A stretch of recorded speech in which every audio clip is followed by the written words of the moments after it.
আমার কষ্টের কথা কই না এডু হইছে কাকা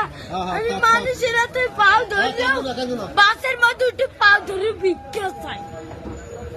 সবাই দেয় ভিক্ষা দেয় ভালো মতো দেয় একজন আজকে একটা সোবার মারছে খালি একটা মুরগি চাইছি দেখে কেটা পারছে একটা হুন্ডালে একটা সারে ভাই ওনাকে টাকা দিছে অনেক কষ্ট তোমার এখন আছে কে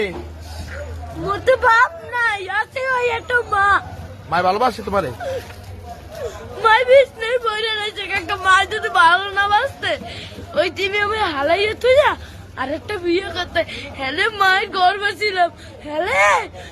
একটার বড় করতে না না মাই ভালোবাসে ঠিক আছে তুমি মায়ের ভালোবাসো না আমার মায় আমাদের একটা মুরগি খাইতে চাইছে একটা তারে চল এই যে চাই লইছি মুরগি চল আমি তো কেন কই না কষ্টের কথা তো লাগবে না এমনকি লেখাপড়া করো মাদ্রাসায় পড়ো সকালবেলা পড়ি এই বিয়ের বেলায় এই টাহা হে উপরওয়ালা এদের পাশে দাঁড়ানোর আমাকে সক্ষম করে দাও। আমি আর কিছু চাই না, যদি পারেন ভিডিওটা শেয়ার করবেন।